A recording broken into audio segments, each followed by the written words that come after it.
The protagonist begins by talking about the old walls of that place and the worn-out furniture. Some small insects pass by the fans. He invited those insects. He chills one and licks it, saying it's somewhat bitter. However, he spent his entire life in that basement. While writing, he says that when he manages to get out of this suffocating place, you will use these reflections he's writing now. Normally, in letters like this, people start by writing their name. However, he has never been called by the name he has, so he doesn't know what it is, but he is sure he must have one when given by his mother. He was separated from her right after birth. However, he has this photo in his room of his mother holding him. Looking at her smile, he says he is sure she must have loved him. She's dead, that's why guy with glasses says next to him. When the guy goes to repeat himself, he turns asking what he means by that. The guy with a sack-like chin says she died shortly after he was born, jumping off a bridge. The man keeps laughing while the protagonist does not react. His guy is actually his father, the cursed bastard who trapped him in this place. The man's plan is to never let him escape. The place is composed of several corridors and many doors, and all the keys to that place are his wished. The father tells him not to worry that you will never see the outside. He asks if he doesn't remember why his mother jumped off the bridge. The boy does not respond, and the man takes a cookie and moves it towards his face, saying she was scared. The world she lived in, or this land, she knew an apocalypse was coming. The boy continues to stare at his father, who warns that the reason he won't leave there is because he loves him. He doesn't want to see his son take his own life. The boy says it's a lie, it's impossible, she preferred to die than live in this so-called apocalypse. He tells him to stop lying about this apocalypse coming. The father says he can choose whether to believe it or not. He takes the notebook and warns that this letter he wrote will never see the light of day. The boy tells him to stop, but the father sets it on fire. Sometime later on top of trash can, he says that this guy doesn't even deserve to be called a father. However, the guy smiles, saying that he can't say something like that since everything he's been doing is for his son. He warns that the time has come and tells him to follow. Walking through the corridors, the protagonist says it's at the same time every day. They pass through this place, and he doesn't hear the sound of any other form of life. He and his father are the only inhabitants of this vast basement. The father starts writing things on the blackboard, while the boy thinks it's the same routine every day,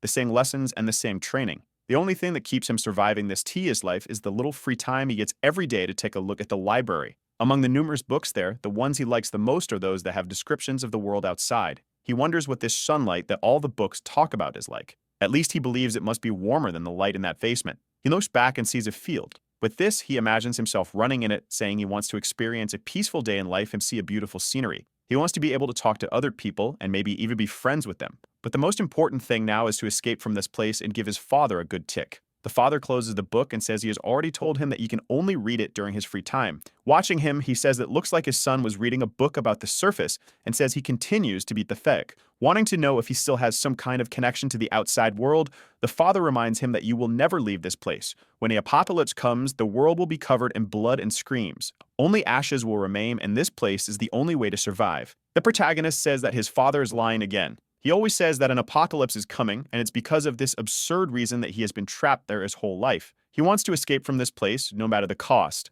However, the time has not come yet. He has to wait for the perfect moment, the time when his father lets his guard down and becomes defenseless. Sometime later, in one of the other rooms, the protagonist is doing push-ups, struggling. The father says it's ridiculous. He's tired just because of this, and he wouldn't survive the apocalypse like this, saying it's ridiculous, and he only did 10 with that small weight on his back. The protagonist's arm loses strength, and he falls to the ground. The father approaches and offers his hand to help. He stays silent for a second, confused. Awkwardly, he asks his father why he is being helped. However, as soon as he takes his hand, the father pulls him and says he never said he would help. He sweeps his legs, making the boy roll and hit his back against the glass. The father explains once again that anyone who reaches out a hand to help cannot be trusted. In the apocalypse, humans are the most dangerous things, and that's why he's been training him and teaching him combat techniques. It will be inevitable that he encounters other humans, and when that happens, he must be strong enough to win with clean hands. However, he realizes that his son has fainted and turns away, saying the day is over. But at that moment, the protagonist finds a chance.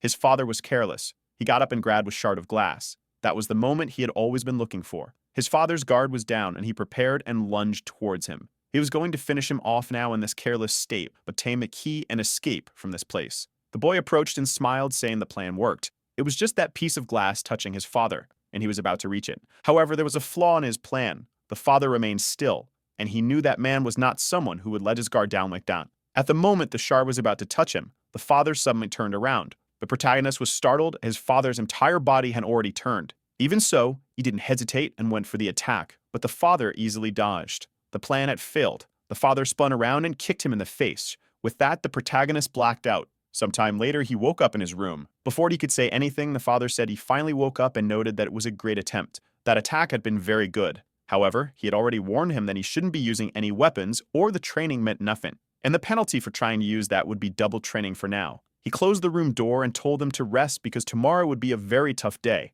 With that, the father left. And the protagonist says there is something his father doesn't know. As soon as he turns off a light, the electricity in the room is cut for a few seconds. At that moment, if he focuses his hearing, he can hear things he had never heard before, things that are extremely distant. The sound of things spinning, the sound of birds, singing, even a bustling city. Because of this, he discovered two truths. The father says it's time to sleep, but in reality, it's daytime outside. And the other truth is that the world is completely peaceful. The father traps him there because of the so-called apocalypse, but he will break free from it, no matter what happens, and thus find his mother. Every time he asks his father about her, he says she is dead. However, he already knows that his father always lies. This means that in reality, she is alive. He lies down saying that one day he will escape from there and find her, no matter what happens. The father was walking through the corridors, laughing like a madman alone, until suddenly he received a call. His expression changed and he answered saying that he had told them not to call unless it was an emergency. While the protagonist slept, he heard something. The call seemed to be serious and he said that it was fine, he would let him live.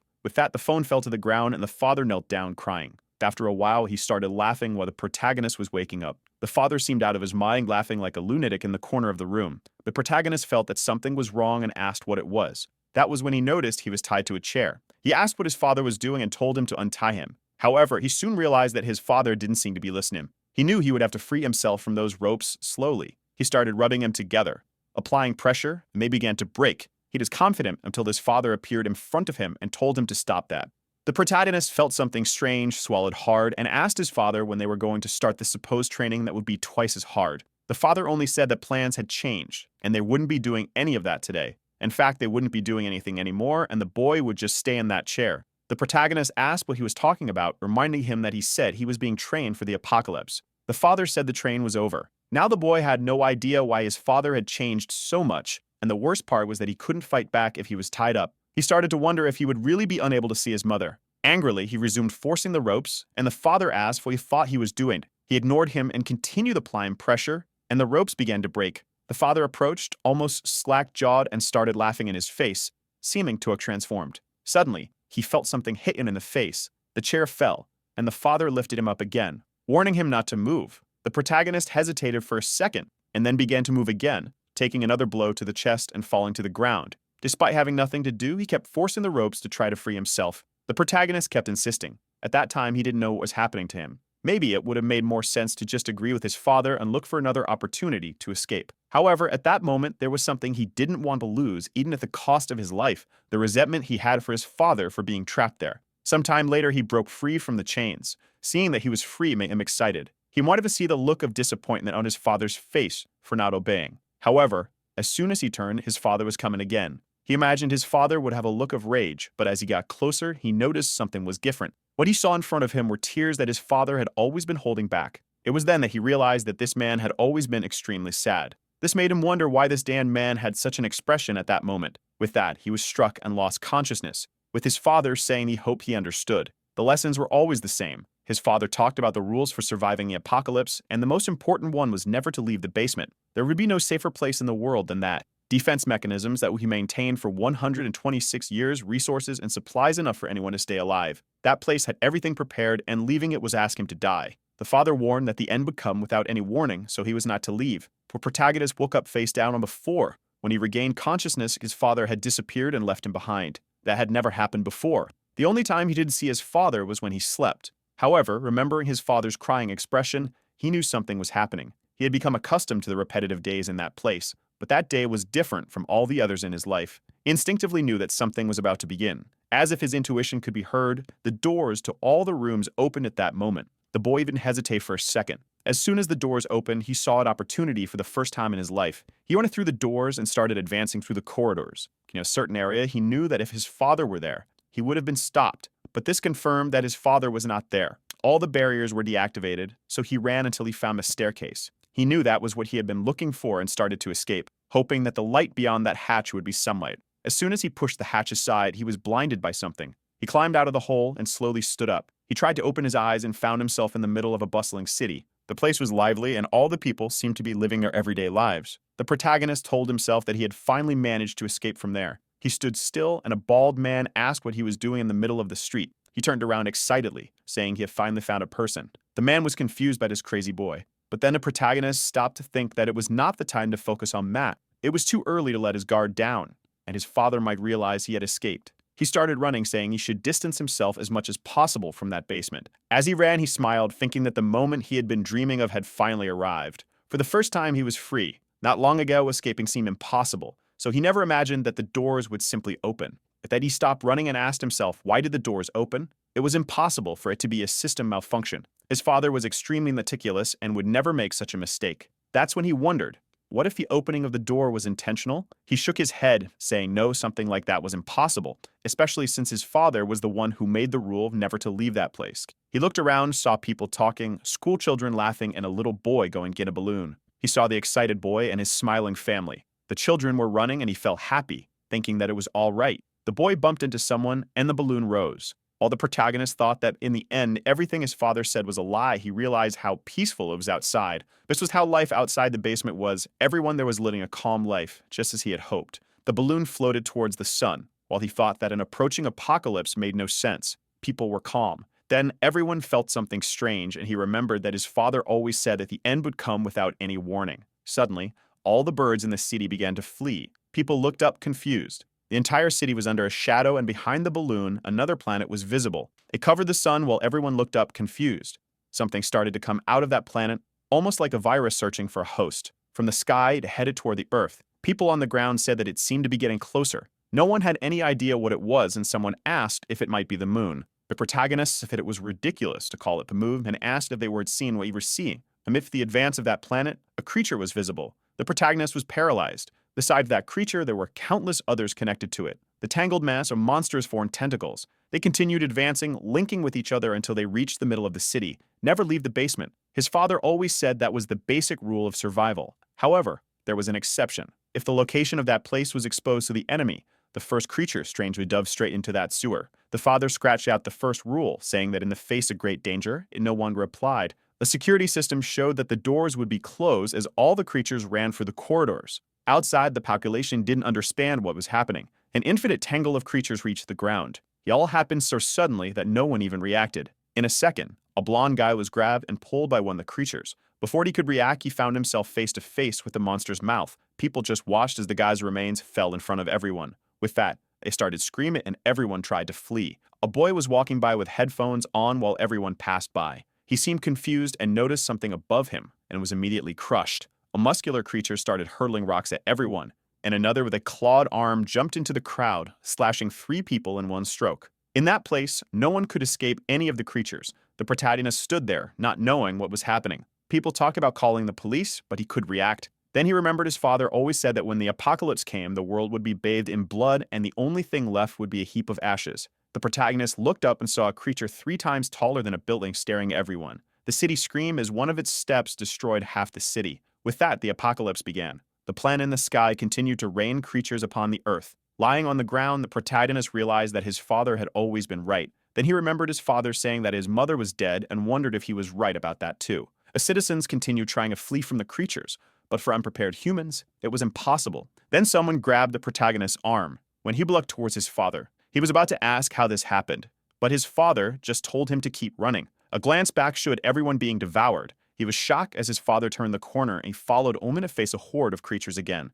His father had already pulled him and told him to follow. Strangely, his father was moving against the fleeing crowd. Both were running towards a destroyed bridge. No matter which way he looked, the creatures were devouring people. A man in a cap yelled for them to run faster and girls seemed confused. Behind them, the mass of creatures continued advancing. Meanwhile, his father and the protagonist were almost at the end of the bridge. The mass of monsters carried everyone who had already died. The protagonist warned his father that they were going to be caught, but his father told him to shut up and run. That was the only way they could get out of the city alive. Under the bridge, the mass of creatures was already absorbing everything. The protagonist looked back and told his father that they were being followed. That's when something stopped him. A creature behind a taxi managed to grab his foot. The monster squeezed and crushed his leg. The protagonist agonized, knowing that if he didn't free himself, he would die. However, his father picked up a rock and smashed the creature with it. The monster fell away and the protagonist cried out in pain. His father glared at him, and just as he was about to say something, they both felt a pressure. The mass of monsters continued advancing. He trembled and started to get up, knowing he had to run to survive. The problem was that he realized, little by little, that the distance between them and the creatures was decreasing rapidly.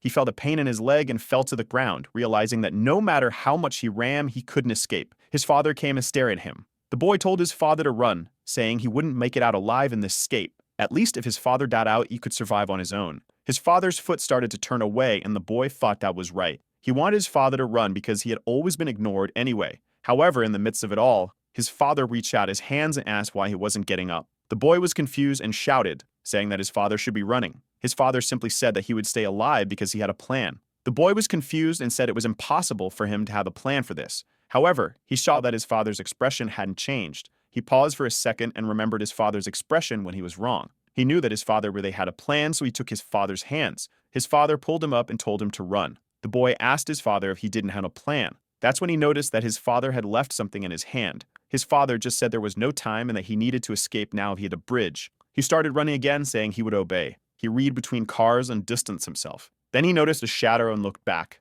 The bridge's support had broken, and everything started to collapse. The passage that connected that side of the city to the other fell into the void. The protagonist wondered what had happened to his father. He stood still for a moment, questioning why this happened now. Remembering that his father said he would survive because he had a plan, he wondered if this was the plan. Now he had no idea what has happened. Why did his father go so far for him but also torture him his whole life? He felt on the bridge, questioning why his father did this in the end. He told himself he survived, but then for what? What was he surviving for? All the life he had been dreaming of on the surface disappeared. The calm life in a peaceful place and also the sole objective he had been carrying. He begins to cry, saying he wanted to ask. He sees his father and questions why he went so far to save him like this in the end. The father says nothing, and he demands his father to tell him what he is going to survive for in this apocalyptic world. He feels a handshake from his parents and turns around. It is then that he remembers the paper in his hand. Slowly, he opens his hand and sees what is there. However, the creature starts climbing the bridge. The protagonist gets startled and turns to run. However, his leg is still hurting and he ends up stopping. He leans on a pillar nearby and the creature trips. With that, the side of the bridge breaks and both fall rolling to the side. The boy slowly tries to get up, but the problem is that this leg can't take any more. The creature raises its head, and he knows there is no way to escape that. He is really going to die like this. However, he sees a light at the end of it all. He believed there was nothing left. However, on the paper in his hand, he saw the message. His mother was alive and wanted to know why he only found out something like this now. The creature gets up, and the protagonist slowly rises. He tells himself that he wants to keep living. He doesn't want to give up and will do everything possible to find his mother. The creature roars and he knows it is not possible to defeat it. However, he remembers his father saying that when the apocalypse began, humans wouldn't be able to survive. That's because they don't have enough power or knowledge to continue existing individually. And even if they get lucky in the first few days, eventually, with the daily dangers, everyone will die. The creature advances and a protagonist doesn't know what to do. In the conversation, he asked his father what he was going to do then and how he was going to survive. If what he is saying is true, does that mean there's nothing he will do and he just has to accept death? The monster is about to land a punch on him when his father asks if he has forgotten everything he has learned. With that, he remembers all the training he has been doing. With that, he manages to dodge the punch at the last moment. The creature ends up on the other side and a protagonist can't believe he dodged. The monster comes again and gets scared. However, the father had already warned him that he was different from any ordinary human. The biggest difference between them and others was that he knew how to survive. With that, the protagonist focuses. The creature comes running and the father says that everything he has been learning until now, with all the training experience and all the survival wisdom, you'll have to use it to do whatever it takes to survive. He dodges the creature's attack by jumping, grabs the staff on his back, and hits it on the mech. The entire city is destroyed. And amidst a heap of rubble, the only survivors wonder where the police are. Some comment that they are lucky to at least be alive. The problem is that it's only been 4 days and they are already running out of supplies. The girl tells the guy next to her that if they keep waiting, the police will show up soon. Until a guy comes and says she is making everyone uncomfortable. She apologizes and says she's not talking loudly. The guy puts his hand on his face, saying it's not about that. She's talking to her dead husband. He then says to let it go because he's about to lose his mind. The girl then calls for him, and they talk about having looked for food in a certain region and found nothing. The guy says that even so, they will have to find something if they want to stay alive. She then says there is a place she hasn't looked at yet and asks no one to give up. The guy smiles and thanks her. She feels a bit embarrassed, and the guy says that everyone is exhausted from having to run from the creatures. However, she still wants to help everyone and says she's a good girl. She says she's not that good and says it's okay. However, the excited guy responds that everyone will make it out alive. She stands still, not knowing what to say, and after a while, she goes to talk to other people. She asks the redhead if they found food, and they look at each other. With that, she pulls out a piece of bread from the side and says they found this. The girl smiles, but when the woman opens it, she is confused and the two have already eaten. The blonde asks what they are doing since everyone said they would share. However, the redhead says she never agreed with that and it was something the others said. The blonde points out that they ate some of the shared food yesterday. The chubby-haired guy says he doesn't even remember that. The girl then warns that it's okay. She will report the two of them to everyone. The guy immediately stands up and asks why she doesn't try to do that. However, she will soon find out what will happen. The girl says it doesn't matter because she can run very fast. The guy laughs and approaches when suddenly a scream echoes. Everyone trembles and he asks his friend if it wasn't a creature. She turns around and says yes, but it came from far away, so they are fine. With that, he feels relieved and says it seems he was scared for nothing. However, looking to the side, he sees the girl covering her ears and trembling. He laughs, asking where her confidence went. How was she going to run if she was trembling so much? Then the girl notices something. There's a piece of bread in a corner. A while later, that guy from before says hi to her and asks if she looked around there. She says yes, and he asks if she found anything. With the bread in her pocket, she says she unfortunately didn't find anything. The guy says that's okay, but it's no surprise. Because for now, the most important thing is to stay alive since you can always look for food. Suddenly, the monster breaks through the wall behind them. The girl is thrown, and as she starts to get up, she sees the creature right behind the guy. He raises his hands, pleading for help, but she runs off, apologizing. He screams, asking why, and she says she never claimed to be a good person. With that, the previous couple also flees, and the guy tells her not to look back. Looking ahead, he sees the girl and a creature. The redhead says that when the girl gets eaten, they should take advantage of it to get past. While thinking she was an idiot for going against the beast, the monster raises its arm and attacks her. At that moment, the girl realizes something and jumps, dodging the attacks. They slip while dodging and manage to reach the other side. They can only watch her get further away while the monster comes from behind. They scream, and a while later, the girl falls to the ground, wondering if she's finally safe. That's when she notices something beside her. The protagonist is there, standing and sleeping. She slaps him, and he falls to the ground, continuing to snore. At that moment, she notices that he is alive, but on the other side of the pillar, a creature is approaching. She wonders if the beast heard them as the creature slowly passes by. She realizes the protagonist is exposed and pulls him by his shirt. The monster passes while he is still asleep. Once the monster is gone, she relaxes, finally having survived. Then she notices he is looking at her. She jumps back and he leaps to the other side, asking who she is and what she was trying to do. The girl is a bit confused, and the protagonist remembers that his father told him never to trust anyone. The only way to survive was by keeping others at a distance. The girl explains that she only hit him so the monster wouldn't see him. However, he keeps remembering his father saying not to trust anyone or he will be used and killed. Now he knows that if his father was right, he won't survive by getting close to people. Inanna asks how he could believe her. At that moment, his stomach growls and he collapses from hunger. The last time he ate was 5 days ago in the basement. He is already at his limit, and even with long breaks, he now has no energy left. The girl says she doesn't have anything to eat. He is confused and asks what she is talking about since he didn't even ask. She says he just looked hungry, so she assumed. However, when she goes to apologize, the bread falls out of her pocket. As soon as he sees it, he asks what it is. She is unsure how to respond, and the protagonist has no idea what that item is. It's strangely, his hunger seems to intensify when he looks at it. He asks if it's food, and she says no. He then remarks that he must have been wrong, and she retorts that it's ridiculous to think it's food. The girl thinks she has found the biggest idiot of all, who can't even recognize food. Unfortunately for her, the protagonist doesn't trust humans. She is puzzled, and he says he will never be fooled by a human's lies. She realizes she's dealing with an even bigger fool than she thought. The protagonist is sure from her reaction that it's food and that he needs it. If she doesn't want to cooperate, you will have to use force. However, she offers him a piece, saying she won't give more than half. The protagonist is confused, wondering why she's sharing that reduces her chances of survival. She says he will have to repay her 4 times over. The boy realizes that these were her motives. Humans are indeed treacherous creatures. He stands up and she asks where he is going. He says now that he's eaten, he's moving on human. She runs after him, asking where he thinks he's going in such a world, and says she knows the place well because she grew up there. The protagonist turns and asks if she really knows the place. She says yes, and so he asks if she knows where the subway is. Later, hiding in the city, she wonders why she's following this idiot. If she had known he was like this, she wouldn't have shared the bread with him. However, she remembers asking why he wanted to go to the subway. He said it was safe there, and she questioned why. He said it had a concentration of resources they would need to survive, and most importantly, it was hard for the monsters to detect humans underground. The girl thinks he's strange but talks as if he knows something, not to mention that this crazy person didn't even know what bread was. Then she realizes they've arrived but says she was sure it was around here. The protagonist tells her to stop lying as he knows subways are underground. She then says this isn't the subway, but the entrance to the place. At that moment, an old man approaches and tells her to be quiet. He says he came because he heard something but didn't expect to find people. The protagonist asks who the man is. The man responds that his words are a bit rude and leaves introductions for later, telling them to follow him. The blonde asks where, and he asks if it isn't what they are looking for. After walking through some rubble, he says they've arrived. The protagonist sees the subway and it's busy. The blonde says there are many people there, and she didn't expect everyone to have had the same idea. The man comments that he can't forget that moment.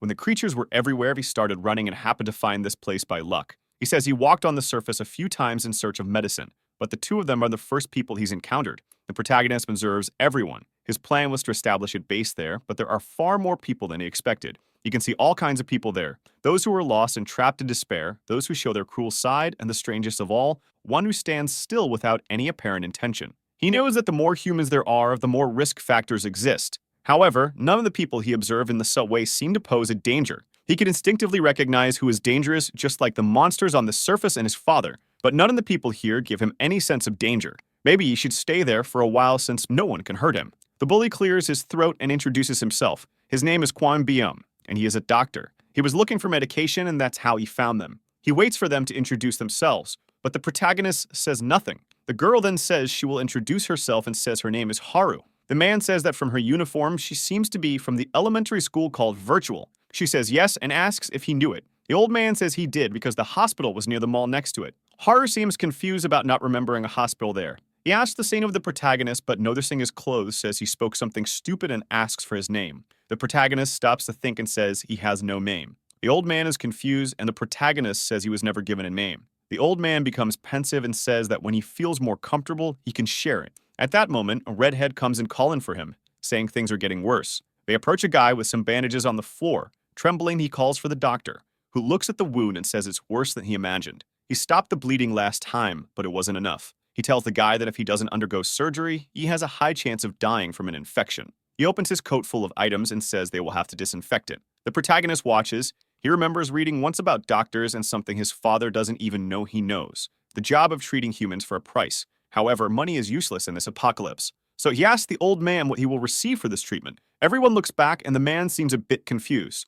The doctor then asks why he would have to receive anything. He is a doctor, and his job is to take care of those who are injured. He tells the guy not to worry as he rarely fails his surgery. The man hugs him, grateful for the help. The protagonist can't understand why the guy is helping without expecting anything in return. He wonders if the doctor is stupid or if his behavior is normal for humans. The doctor tells him to be careful as his wound is getting worse. The man thanks him, but then he notices something. The guy is actually a veterinarian. The doctor starts the procedure while the man is still in shock. The boy asks him to make a knot, but the doctor says it's not possible as things could worsen if the man moves during the surgery. The man screams that he is a veterinarian and asks if he really knows how to perform surgery on a human. The old man, smiling, says yes because humans are also animals. The man starts shouting, saying he doesn't want this surgery anymore. The doctor then asks for some anesthetics, but the red-haired girl says they don't have any. He says he found one, grabs a block, and hits the guy on the head. With that, the protagonist is certain that humans are dangerous. A while later, he's in the corner of the room saying he finally found some silence. The best option was to leave that place instead of watching that scene. Leaning against the wall, he wonders what he will do now. The only thing he has is a photo of his father gave him and a message saying his mother is alive. Now he has no route since there are no clues on where to go next. However, whenever he looks at the photo, he feels a strange sensation. The plants in the background have shapes similar to those of the aliens. Even in the basement, he found this odd and researched various books on flowers, but never found anything like it. However, if this is a special flower that only grows in certain environments, he might find the place where it was taken. If that's the case, he first needs to find someone who can identify this flower. A fly passes by and he kills and eats it, saying it's bitter. In another part, some people tell the boss that they have gathered everyone. A scared man turns and says it's time to start. In the middle of the crowd, people wonder why they were all called there. One of them points to someone in the crowd, asking for an explanation. It's the boss.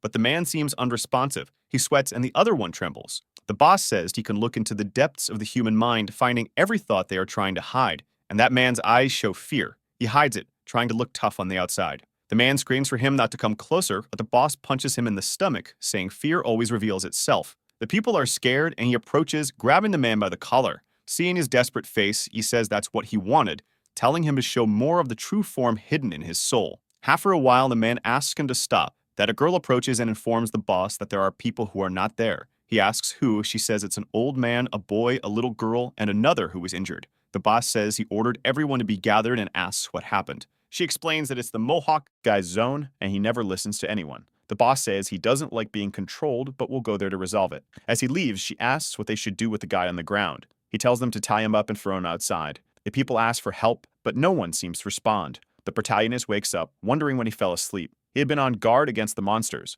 unable to rest. However, he notices something. He has no idea where he is. He feels a pain in his head, and when he steps on the ground, his foot seems to sink. He wonders if he is being swallowed by something, or worse, if he is already in his stomach. Something pulls him, and suddenly he wakes up, realizing it was a dream, but it felt too real. He is confused, seeing a crowd in front of him that asks who they are. The boss says he has 2 minutes to appear at the central station, or he will be expelled from that place. His friends comment that he should go, or he'll be in trouble. The protagonist gets up. The boss looks disappointed. He was curious to see who had the courage to hide, but it seemed foolish. The protagonist stretches his neck and asks how. One of the guys is confused and asks who this lunatic is, but the boss says this is how it's fun and orders the protagonist to look at him because he wants to see his true form, to see what's hidden behind that look. However, he doesn't seem to see anything and is confused. The guy asks the boss what's wrong and tells the protagonist to make the most of the 2 minutes. However, the boy just questions these 2 minutes and says that actually 2 seconds are enough to finish every 1 minute. The guy falls to his knees laughing, saying this kid is funny, holds out a blade, and asks if those are his last words. The boss places his hand on the man's shoulder, and at that moment, the protagonist notices that the photo is not in his pocket. The man asks if he's looking for this. The protagonist warns that if there's a scratch on the photo, he will die. The man is startled, and the boss pulls it from his hand, warning that if the boy takes another step, he'll tear it in half. Later, the protagonist is being kicked. The man asks where his confidence went.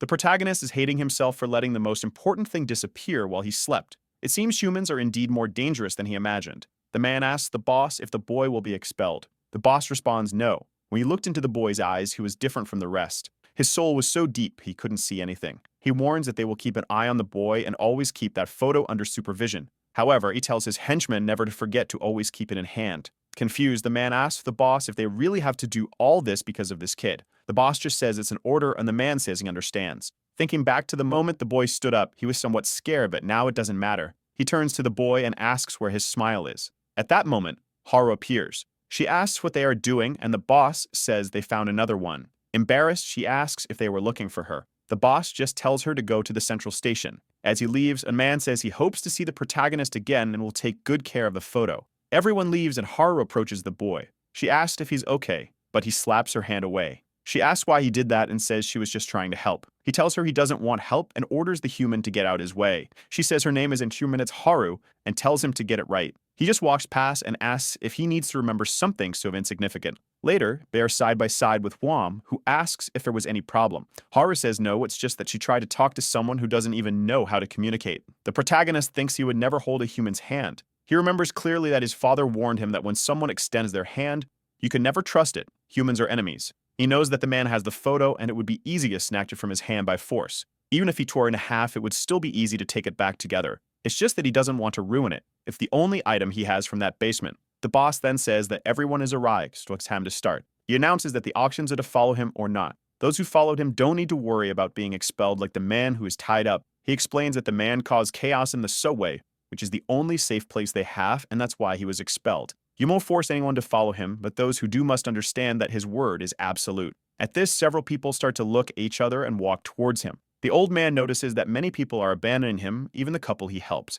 He knew that those with more strength always dominate the weak, especially in a world where the wall has become obsolete. Clearly, the guy isn't going to force anyone, but seeing that other person expelled makes everything clear. Choosing the side of the boss is the best choice for living longer. However, the old man smiles, saying that he has lived a long time, so being unpredictable once in a while isn't such a bad thing. He knows that on the boss's side, he might not even be able to help patients when they really need it, so he will stay here even if he is alone, but the little girl is beside him. He asks if she is really going to stay with him, warning that it's better for her to go to the other side than stay with just the two of them. But the girl points out that they aren't alone there. There is the protagonist, the hooded guy, and a poor girl sleeping. Two of them, they will be captured and tortured. Another black-haired girl says they will probably just starve to death or become monster food. She starts screaming in desperation while the old man watches. Then, another little girl bumps into him. A man tells her to be careful and apologizes to the old man. He says it's okay and tells her to listen to her father more. But the girl says something he doesn't understand, and when he gets closer, she headbutts him, saying that man isn't her father, he is somewhere else looking for her. The man with glasses explains that she really isn't his child. He just found her while he was running away, and until he finds her parents, he's acting as her guardian. The protagonist tries to pass through the door and the guards tell him he can't. The boss ordered that anyone who enters that room will be punished, but the only thing he wants to know is where that bastard with the photo is. The people gathered to divide the food and said those on the other side could only take what was distributed. The girl who was sleeping complained, saying it was too little and the others had received more. The guy said it would be like that from now on because they just stay in that room doing nothing. However, the smell of the food reached a man lying down. He woke up and said that smell was very good. When they finished distributing, they asked about a certain person. The guy asked who, and they mentioned the boss's right-hand man, someone who seems very dangerous. Everyone that calls him the bomb because he doesn't obey the boss and always walks alone. Everyone knows he is the type to kill people with a smile on his face. The man feels cold sweat trickle down as someone runs down the corridor towards him. It's the little girl from before who bumps into him and says he did something wrong. He says it's dangerous for her to run around alone and his clothes are all dirty. The men serve in the rations point and warn that he's coming, already wondering if the mech's victim is the girl. As he gets closer, the men start spitting bullets. He calls for the man, who asks what's wrong. He says it's nothing serious, just to give some food to that girl. The man is confused and says she already received her share. He then says to give her his portion. Taking his food, he hands it to her. The man is perplexed. Why did he give his food to the girl? Is this some kind of unknown psychological torture? Just then, the bespectacled man comes running, pulls the girl behind him, and tells her to stay there. He asks what the problem is, and the mohawked man asks what their problem is. The man with glasses grabs the little girl and runs off. As she looks back, she sees the blonde man smiling back at her.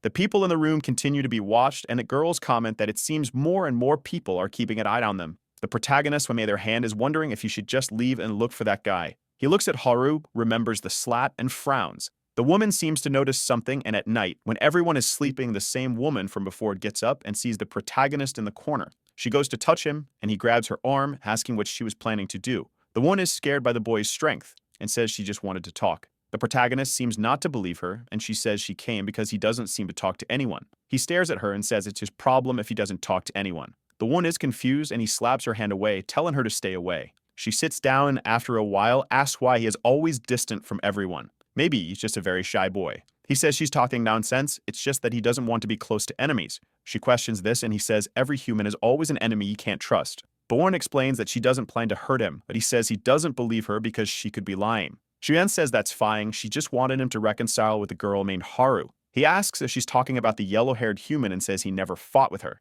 The woman then asks if he can get closer to her. The boy says that's another problem. To him, she is human, no different from the others outside the room. The woman says that the girl thinks she's hiding it, but she cries every night. The one explains to the protagonist that there must be something her wants to say, but she doesn't have the courage. Since they are the same age, it might go on well. However, he responds that sadness is something only the weak feel. If you've got time for that, you've got time to think of another plan to survive. At this point, the woman asks if he has never been sad about losing someone important. He recalls the moment he was separated from his father on the bridge and says no, and it will never happen in the future because he doesn't care about anyone. The woman tells him that not being able to feel sadness because you have no one to lose is called loneliness. But she tells him not to worry because if he dies, she will be sad for him. He is speechless for a second and says she won't be sad because he won't die, and he doesn't care if she dies. She says that's fine, but he is very. The protagonist just thinks she is strange, while the other girl, who is always sleeping, wishes they would shut up. It has been 4 days since he arrived at this subway. He was only there to find a place to rest,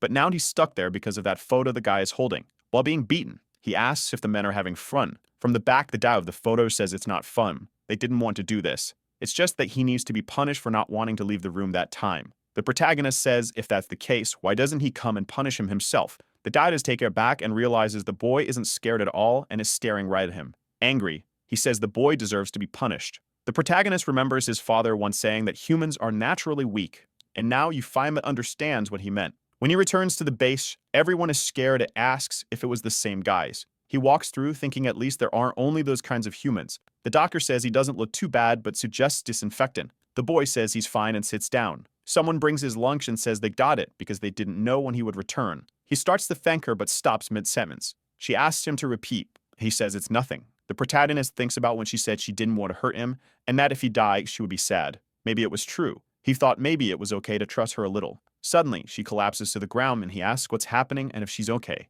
The doctor puts her on a stretcher and says her symptoms don't look good and she will need medicine. The problem is that they would have to go to the surface because they don't have that kind of medicine here. The one responds that it's okay, and it doesn't make sense to go up there just for her. However, Wong says that without the medicine, her condition will only get worse. The protagonist asks how. The protagonist asks what the worst outcome would be if they did get the medicine. Before the doctor could respond, some men entered saying that the boss was calling for the doctor. At that moment, the man saw the protagonist and felt relieved. He still didn't understand why he had to keep holding onto this photo every time he saw the boy, especially considering that the boy could easily take him down even without it. He tells the doctor to go quickly because there are injured people in need of treatment. However, the doctor responds that he can't do that right now. The blonde man asks if he's going to disobey the boss's orders, but the doctor explains that it's not what he means. It's just that he needs to take care of her first before he can help the others. The one who stands up and says it's fine. She will go to the surface to try to find the medicine. The doctor says it doesn't make any sense. She will survive in her current skin. The blonde man says he understands the situation and that the doctor should have explained it earlier. With that, he punches her in the stomach, saying that help has arrived. Everyone is shocked, even the protagonist, who is left speechless. Her body falls to the ground, and the doctor approaches as everyone sees her bleeding. The protagonist can't take his eyes off her. He can feel her life slipping away little by little. He wonders why humans die so easily until he feels something on his leg. Looking down, she asks why he looks so serious. The boy can't say anything, and she reminds him that he said he wouldn't care. With that, her life fades away without him saying a word. Her hand falls to the ground, and everyone falls silent. The blonde man curses, saying his hand that dirty. Lana asks how it's possible that his expression didn't change after killing someone like that, and he remarks that apparently the monsters are only on the surface. The blonde man simply replies that he saved the old man because if he followed her to the surface, both would have died. The people around him are angry, and he says they should be grateful for that. But then he looks to the side. The protagonist is standing still, and he asks what's wrong. Is he scared?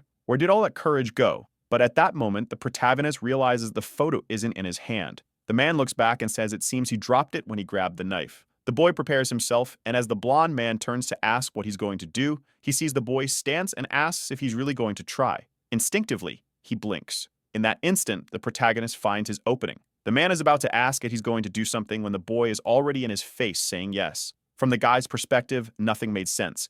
He saw the boy, and in the moment he blinked and opened his eyes, he had been struck and the knife had fallen. The two men decided and had reacted, and his body was still in the air. The protagonist grabbed him by the collar and struck him again, sending him spinning across the room. Before he hit the wall, the protagonist advanced again. As soon as the man's head touched the wall, the boy grabbed him by the collar and the knife fell into his hand. Now everyone understood what had happened and the boy already had the man immobilized. He stared at the guy who hadn't reacted for even an instant. This made him angry, seeing how weak this guy was. When he attacked, the man couldn't react, not even when the punch was about to hit him. If he had known this guy was so weak, he would have just taken the photo from his hand right away. If he had done that, there wouldn't be blood on his leg. At that moment, he saw his father telling him to finish it quickly. You should have no pity for any enemy. The protagonist felt something strange until someone told him to stop. He turned and Warren said that if he did that, there was no turning back. However, the protagonist simply asked if he was worried about that human's life. The old man said no. He was talking about the boy's life and told him to ask himself if he really needed to go that far as to kill him.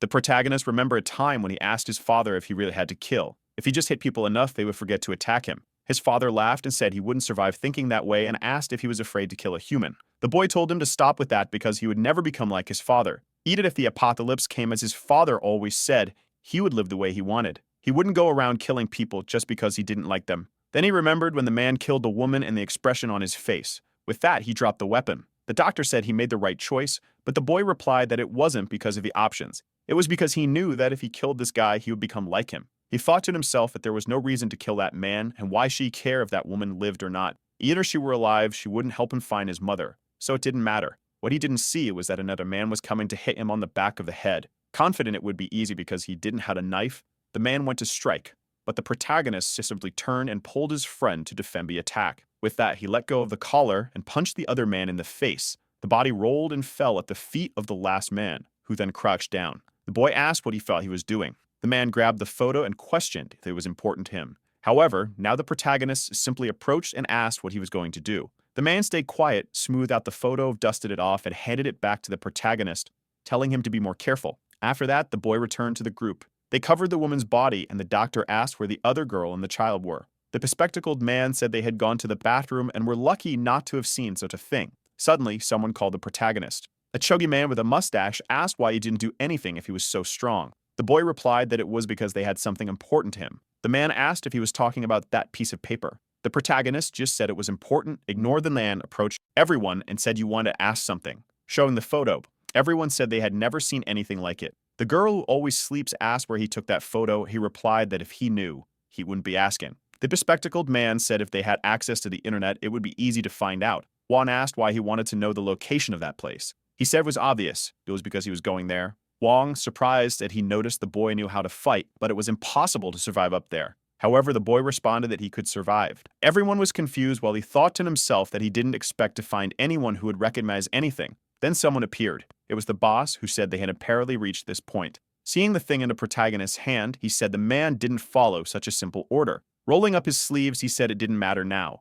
They would have to resolve this in a more intuitive way. Meanwhile, on the surface, a creature was walking and decided to start digging the ground leading directly to the station. In another part, people had improvised something to make a fire. Haru was nearby, just observing until the little girl came out of the bathroom and said everyone there was ridiculous for not flushing. Haru said it was inevitable since the flush didn't work. The man from before approached and said it was better for them to return soon. Haru seemed angry, but the man said he was only doing it to survive too. From a distance, away from the fire, the man asked if they were going to fight. Then something fell into their pot. They went to check, asking what was happening. That's when more rocks started falling. He looked up and saw the ceiling opening. At the same time, the creature was already in his face. Meanwhile, the protagonist was face to face with the boss. He looked to the side and saw the henchmen all collapse. That confirmed his intuition. In the underworld, he also knew some people like this. Monstrous people who completely defied normality even though there were actual monsters above ground now. The blonde guy warned the boss to be careful, saying the kid was stronger than he looked, but he took an elbow to the face. The boss said he didn't like being called incompetent.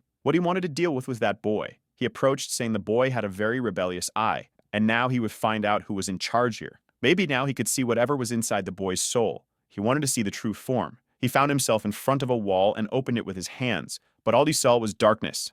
That's when he realized he was wrong. It wasn't he who was looking at the boy with the opposite. Seeing himself about to be devoured, the boss screamed and fell back. The others asked what happened to him, and the protagonists who stood there, staring at everyone. The boss was certain he had almost been killed. The people in the room couldn't understand, and the girl behind the boss was questioning why he was acting that way in front of a child. Then they heard a scream. A man appeared at the door, asking for help, saying he couldn't see. They saw he was covered in blood and asked what had happened. The man said he had had a strange headache for a while, and now something was coming out his head. One of them asked if that was a monster. The man said there was something in his head that didn't want to come out. Suddenly, he twisted and then stood up again. The people stood frozen, watching. Something came out his eye and shot across the room. The boss immediately yelled that it was a monster and punched him in the face, throwing him to the other side. The man was about to get up when the boss grabbed a tool and cut the creature. It fell next to the body and he finished it off. The people relaxed, saying that now when it stopped moving, the boss had killed it. The boss was wondering where that monster had come from. The people relaxed, saying they thought they were going to die just now, but something was wrong. They were celebrating being saved by the boss, but the protagonist noticed something. His expression changed and the boss turned around. At that moment, a creature appeared, and the door was slammed shut. No one could move, and the monster rose up. Perhaps it was because they had spent too much time underground. Everyone there had already forgotten, or rather they were trying to forget, the terrible memories of what they would have to face. At that moment, people dropped their backs, turned around, and started running desperately. However, the boss asked how long they would keep running and if they would repeat this forever. Pointing his axe, he said that this was only one monster and it was different from before. Together, they could defeat it. Maybe it was because they had just seen one of the monsters get killed, or maybe the boss's words had motivated them. Everyone started to feel confident, saying that maybe they really could do it. After all, if they left this place, they would have nowhere to run. They picked up their bats again and said they were going to kill that monster. The people were still hesitant, but the monsters were no longer a reason for fear. For the first time since the monsters appeared, they felt something different. A girl looked to the side and asked the boss for an order. They felt hope, but the boss was killed by the creature from behind. His body was lifted and everyone was confused because they had cut it into 1,000 pieces. The creature dropped his body and a girl in a suit said it was impossible for it to come back to life. Everyone came to the same conclusion and the boss said it was impossible to win against it. With that, the subway wall was destroyed and the monsters advanced. The poor chody man didn't even react. The girl couldn't do anything as the monster approached, and the blonde man lost an arm. The monster grabbed her and gave a crushing hug. The room was painted red and everyone was fleeing desperately. From the corner, the protagonist was just observing. The people in the room hearing the scream said it was only a matter of time before everyone died. The man with glasses was remembering the girl. However, the doctor grabbed his arm and asked where he was going. He turned around saying his child was there, he had to find her. The doctor said obviously if the monsters were there, she was already dead. The man didn't want to believe that this had happened again, until someone passed by him. He looked to see who it was and saw the protagonist back. Everyone was impressed and the doctor ran, telling him not to do it. However, the boy just kept moving forward. From the room, everyone watched the red room. The boy just prepared himself. In another place, Haru, the little girl, and the man were hiding. She started crying and Haru told her to stay quiet. Haru thought she didn't have time to care about anyone else. She could bear amidst the chaos but would die as soon as they were found. However, the little girl was just holding onto her arm, trembling. Haru looked back and, not knowing what to say, just told the girl to stay close. The blonde man, seeing his dead wife, was terrified and asked where they thought they were going. Haru said they had to flee, but he asked where to. Haru replied that she didn't know where, but they couldn't stay there. The man continued, saying there were monsters here and on the surface. Why did she think they could find a way to survive? She responded that even so, she wouldn't wait for death to come. She would do everything possible to survive, no matter what. The man then said that in her eyes he could see she still had a reason to live, but then she looked to the side and saw a monster staring at the three of them. He was shocked and told them to run. However, Haru was paralyzed and her leg was trembling. The man hugged the creature and told him to run, saying he had no reason to live anymore. But when he looked to the side, no one was there. The two girls were already running. He muttered that they could have at least waited for his speech. With that, he started screaming, while on the other side, people were hacking at the creature with axes. The rest of the group was lying on the ground. The girl in the suit attacked the creature, but its wounds regenerated instantly. The monster lifted the man, and she fell against the wall, certain it was impossible to win.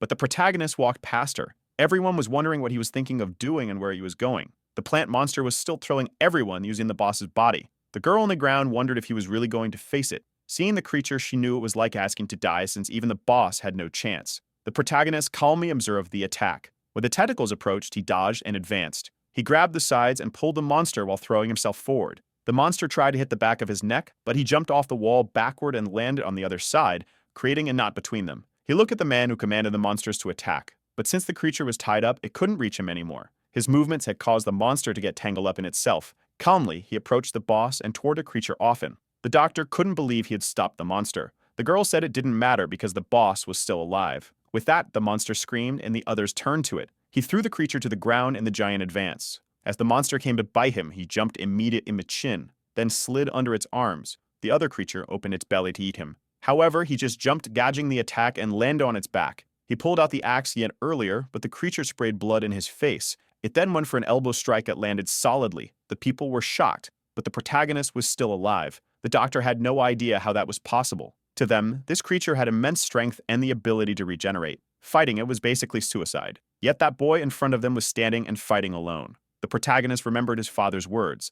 There is no being in this world that doesn't die. Everything that exists needs a source. It's how life begins, and that's what must be cut off. His father always believed that if it were him fighting the monsters, he would know exactly where the life of each one resided and, more importantly, how to destroy their cores. The monsters attacked and he dodged them both. He knew exactly where the life of each one resided and, more importantly, how to destroy their cores. He struck directly at the creature's core, and the attack hit the nucleus. The creature started to disintegrate, its form breaking down as it lost its strength and life.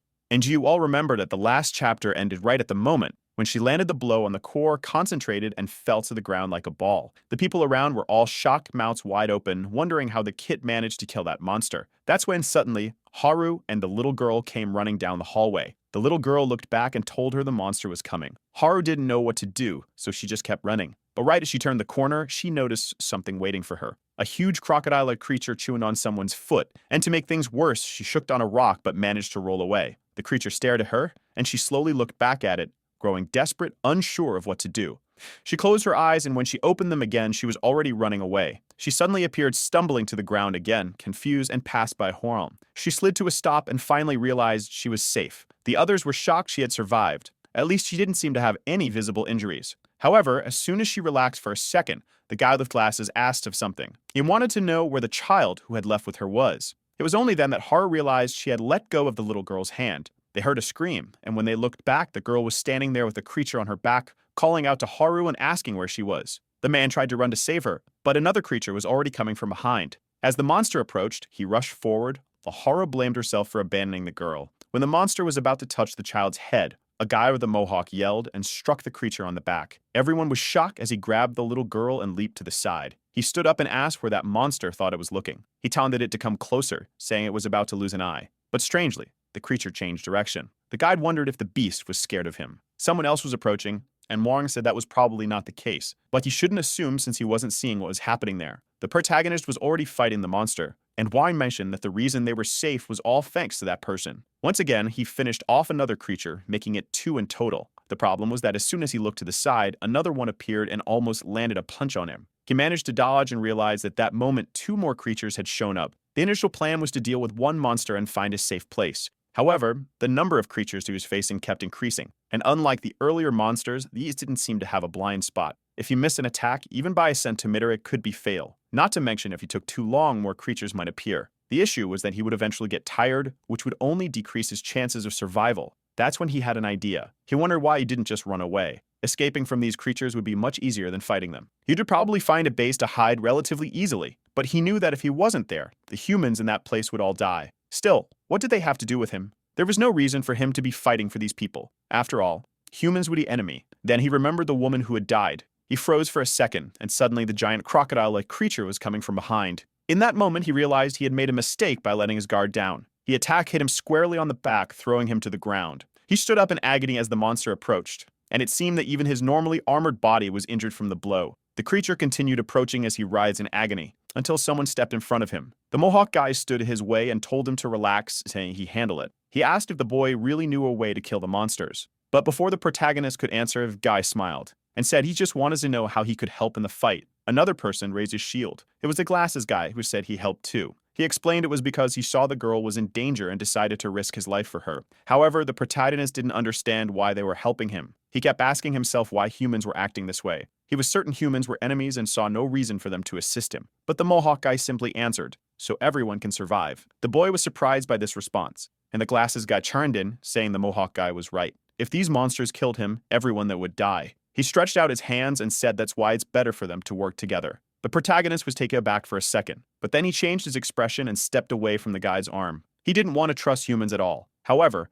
he was sure they'd do whatever it took to survive. So he calmed down and focused. Then he told them to distract the creatures. If the humans there truly wanted to survive, there was no reason for them to betray him. The giant crocodile started running toward them again, and the Mohawk guy, excited, said, "Finally, it's coming," while the boy focused. Now, with all these injuries, he had to finish this even faster. He gashed past the crocodile, and as it turned to look at him, it took it to the head. The biker asked where the monster thought it was looking and declared himself its opponent. Meanwhile, protagonist kept advancing. His first target was to take down the creature in the back, but as he approached, the hole in the middle of the beast began to glow. He sensed danger was approaching as suddenly a laser shot out. He managed to duck, but one blast burned his axe. He knew that if it hit his body, it would be fatal, but he got up and kept advancing. The creature started firing repeatedly, and he dodged each shot, gradually closing the distance. He got close enough to strike with his axe, but tentacles sprouted from the creature's back, aiming for his ribs. Somehow, he leaped just in time to avoid the attack and grabbed onto one midair. He used the monster's own attack as leverage to get closer. Right in the middle of the creature, he felt the energy core. His axe pierced the flesh, but his expression changed the moment it happened. He had missed by less than a centimeter, and now the monster was going to counterattack. He was still in the air when the beast's strike was coming for him. There was no way to escape that situation, until someone pushed him aside and stepped in to block the attack. Even though the shield was burned, it prevented both of them from dying. The protagonist was stunned for a moment, but quickly refocused and charged toward the monster. He struck with the axe again, and this time it seemed to hit dead center. In the background, Huang and the girl, who could only sleep, said they wanted to help too, but were afraid they'd only get in the way. But then they noticed the plant-like creature was still on the ground. Everyone froze as it approached the doorway. Someone stepped forward. It was the girl in the suit who declared it was the enemy of her boss. Meanwhile, the third creature had been taken down. The glasses guy asked the boy if he was okay, and the Mohawk guy was impressed by the shape of the dead creatures. He then asked how the boy did and said he wanted to help too, not just keep running. The boy explained that every monster has a weakness and you just have to aim for the center. But the guy had no idea where that center was. The protagonist tried to explain that if he focused, he'd be able to sense it. The poor guy gave it his all and guessed it was in the head, but obviously it wasn't. He then said he couldn't find the weak spot, so he would focus on defending while the boy finished them off. The glasses guy agreed and said he'd try to buy as much time as possible so the boy could attack the weak spot. But someone rushed forward. It was the Mohawk guy claiming he felt the weak point and was going to kill the monsters too. The two were impressed, at least by his lack of fear. He approached the right side of the monster, while the Mohawk guy went for the left of another. Meanwhile, the protagonist noticed that at least now fighting had become much easier with their help. He had never dreamed of a scenario like this happening. The Mohawk guy taunted the beast, telling it to come at him and try to take him down. But as the boy went to say something, the monster's attack had already burned the guy's weapon and struck him in the chest, slamming him into the wall. The boy couldn't understand why he hadn't avoided the attack. Once again, he realized just how different and weak humans were. If he hadn't resolved this quickly, everyone there would die anyway. The crocodile attacked to finish off the glasses guy, but the boy managed to hit another core. Now only one creature was left charging toward him, but then he stopped for a second, and remembered there was another creature besides these three. The woman who had tried to protect everyone was already dead on the ground. Haru and Wan didn't know what to do. The monster seemed to be draining all her energy, and suddenly the blood beneath her body vanished. The creature twisted, and after absorbing everything, stood tall before them. Haru froze in place as the monster moved to attack. All she could do was close her eyes, but the creature dissolved right in front of her. Once again, the protagonist had finished it off. The core fell to the ground and he collapsed right after. The room was a mess, with dead bodies everywhere. The boy stared at the core. He observed it for a moment, stretched out his hand, and touched it with one finger. With that, he seemed to lose consciousness. Voices started shouting to treat his injuries immediately because he urgently needed help. Sometime later, he began waking up. He sat up, his body covered in bandages, with horror yawning beside him. Juan was amazed, saying it was a miracle he was already awake. He mentioned that the boy had been out cold like a corpse for 2 days straight. The boy, however, simply noted that people had taken care of his body. But then he ripped the bandages off, startling Horam. The wounds on his back had already healed completely. The old man couldn't understand what kind of miraculous regeneration this was. The glasses guy stood nearby and said he'd been worried the boy might never wake up. He added that he was very happy to finally thank him for saving everyone,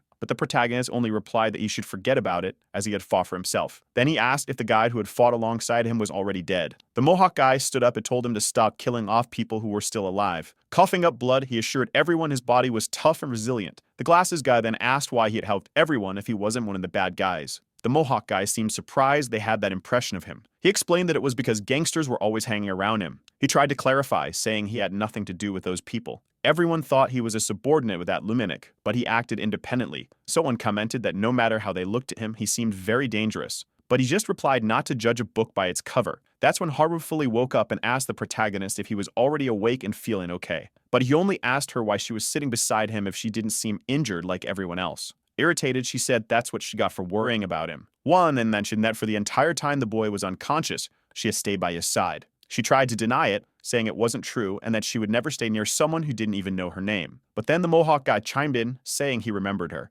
When he woke up amidst the chaos, he had seen her running by and thought it was incredible. He had never seen anyone move so fast in his life. Oddly, Haru placed a hand on her forehead, stood up, and walked off, leaving everyone confused. The protagonist watched her and noticed she didn't seem happy. Then he remembered the woman from before who had said she knew he didn't like her. But at least he could show concern for Haru. For the first time, he called her by her name and asked if he had pronounced it correctly. She paused for a moment and then walked away, saying he had. Later, a guy with glasses came to explain the situation. Ponytail people had survived, and the past few days, 43 bodies had been found. Juan stated that they had lost 80% of the people. The glasses guy continued, saying they had discovered something strange when collecting the bodies. Most of them seemed to have been drained of blood, like ancient mummies. One of the women said she had seen the moment a monster latched onto someone and started extracting their blood. Another woman gasped, saying she was confused and wanted to know what kind of monster it was. There was talk that it might be some kind of government experiment. The glasses guy said he'd heard that theory, but didn't believe it. He had heard they appeared suddenly from the sky.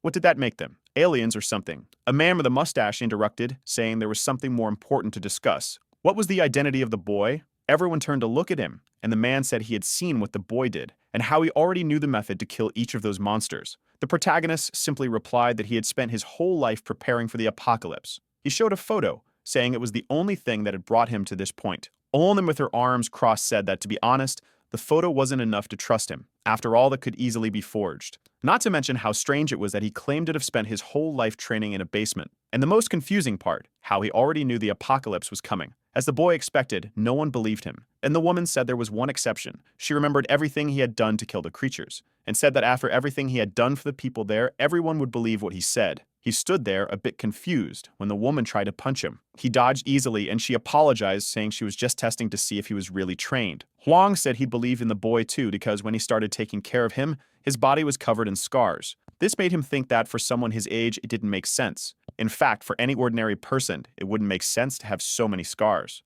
Haru asked how he got so many scars. He explained that he gradually accumulated them while trying to escape the basement. She paused for a moment and said it must have been really hard for him. But he simply replied, no. Those scars were proof that he had fought, so you didn't see them as a memory of hard times. Suddenly, someone yelled out, saying they didn't believe him. It was the man with the mustache, demanding to know why he already knew about the apocalypse and didn't warn anyone. If everyone had known, they could have prepared. The protagonist thought back to how his father believed humans were enemies. That was why he chose not to cooperate with anyone. Even now, he didn't trust these people. But remembering everything that had happened, he knew they had helped him. He wasn't sure why his father taught him that humans were evil. But at the very least, he believed these people were that bad. The woman said that no matter what he was important to the people here. That was because he was the only one who could kill the monsters. The Mohawk guy remarked that if he knew the weak point too, the boy wouldn't be the only one. He'd just swing his hammer, and the monster would die. The glasses guy suggested that if he found his mother, he might get information about the monsters. But the man with the mustache asked what they would do with that information. It's not like it'd survive another day because of it. The only reason they were lucky was that the entrance to this place was completely covered. That's why the monsters hadn't found them yet. They have to go deep underground or there was no light to finally reach this place. But that was it. That tiny bit of luck was all they had. However, it wasn't impossible for the monsters to find them again and attack. The Mohawk guy told him to stop being so pessimistic, especially since they had plenty of supplies, until they realized all the food they'd stored had been crushed. He asked if they were confusing the location of the storage. One person said it seemed they weren't, while the lazy one grabbed a can and walked off. Later, everyone gathered at the escalator. Wong commented that now they'd reached this point, they needed some people to go up and collect food. The Mohawk guy volunteered, saying he was tired of suffocating down here. But everyone knew these wounds hadn't healed yet, so he had to stay. The same went for the poor glasses guy. The doctor told them not to remove their bandages and to keep resting. He mentioned that someone uninjured should go. The sleepyhead obviously didn't want to volunteer. Everyone said that leaving this place was basically a suicide mission. The put-it guy also said he wasn't interested. Who even was this guy? Juan pointed out that at this rate, they'd have serious problems since they only had enough food for one more week. That's when the protagonist stepped forward and said he would go. The man immediately thanked him, saying he felt much safer if it was him. The boy explained that you have to go anyway to find more information about the photo, maybe even find a better base than this one.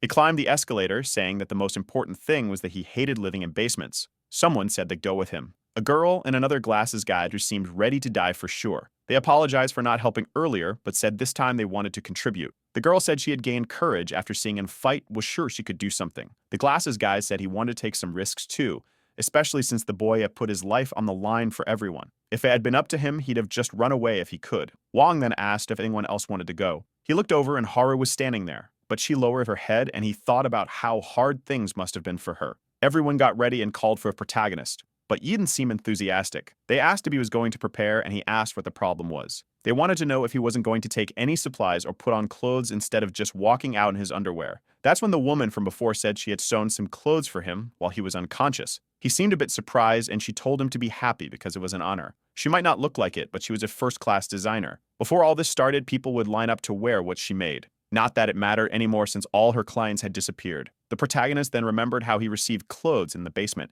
He told his father that he had heard people on the surface wore all kinds of different styles. So why did he always wear the same old, dirty shirts? His father showed him that it was all they had. He told the boy not to be disappointed as he lived the same way. The protagonist explained to the woman that wearing different clothes had been one of his dreams on the surface, and he thanked her for making them for him. She was startled but then smiled. She said that now that he was wearing first-class clothes, nothing else in his life would satisfy him. Haru approached, about to ask something, but at that moment, his pants fell down. She froze in place as he asked what the problem was. Obviously, poor Haru froze, unable to react, and everyone else started turning red. Haru stopped for a moment, looked down, and then turned red herself. She slacked him, calling him a pervert. But the boy simply dodged and asked why he was being attacked out of nowhere. Poor Haru stumbled. "Goodness, where are you going, girl?" She just veered to the side and fell to the ground. He stood there, confused, while she was trembling all over. He asked why she wasn't getting up and shouted at him to put on some clothes already. He stood there, thinking he really couldn't understand humans. Oh boy, check out the squad on this guy, looking like a ninja from Konoha.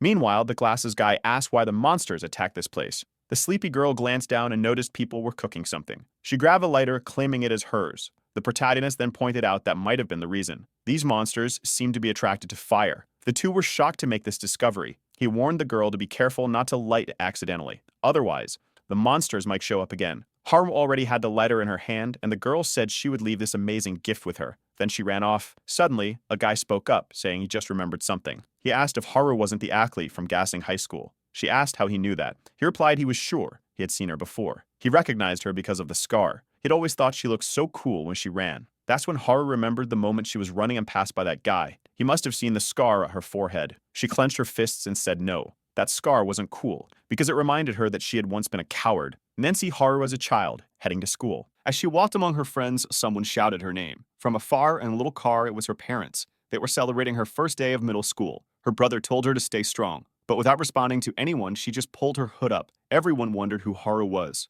Before they could figure it out, she had already walked off. Her father sat in the car, wondering if she would adapt well. He remembered her as an energetic child, but everything changed after that accident, something that left her so terrified it altered her everyday life. Men see a scene where a man had captured her and was threatening everyone. People were scared, but suddenly Haru bit his hand, broke free, and started running. But she tripped and fell to the ground. She looked back as the man slowly approached and attacked her, leaving the scar on her forehead. A little later, she woke up in the hospital, startled. Her parents thanked her for waking up, but she seemed desperate. Her father hugged her, telling her to calm down, that the man had already been caught. There was nothing to worry about anymore, but the memory of him remained etched in her mind. Back in class, she always kept her bangs covering her forehead. Some girls nearby were chatting, and when Haru glanced at the window, she saw his shadow. Startled, one of the girls asked how she was feeling. The girls all wanted to know what she was most afraid of. Haru paused for a moment and said what scared her the most was dying, until the girls clarified they were talking about movies. So what was she even answering? Sometime later, it was time to run.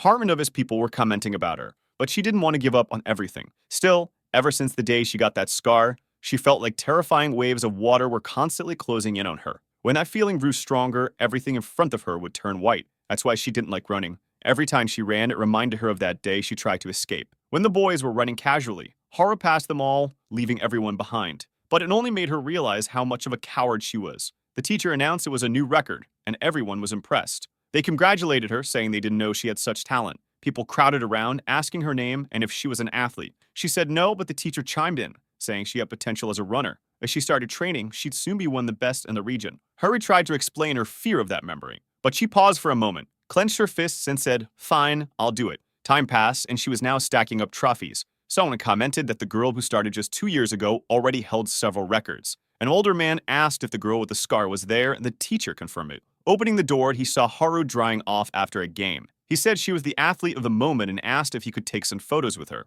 She agreed, and a bit later, he said he was a fan and asked her to smile. Then he moved closer, saying the photo wouldn't turn out well if she stayed so distant. But as soon as he touched her, she remembered the day of the attack. The man stood there, confused, trying to figure out what happened. In an instant, Haru had run to the corner. Later, the man said he felt weird about it. He didn't know the girl was so strange and claimed he hadn't done anything wrong. The teacher tried to explain that Haru was a bit strange, but asked the man to understand. He said she could be considered a bit of a coward, always running away from things. Haru was standing nearby and overheard the entire conversation. Back at home, her father was complaining about the internet not working. His wife told him it was because he needed to learn not to use his phone at the table. He apologized and asked Haru how the news report went yesterday. She stayed silent, and he commented that he never imagined she had such talent. He was now excited to see his daughter on TV. But suddenly, Haru said it was all because of that accident. That was why she got so good at running. Her father didn't know what to say. She explained that every time she started running, she remembered that incident, which made her run faster. Ironically, that was the reason she started running in the first place.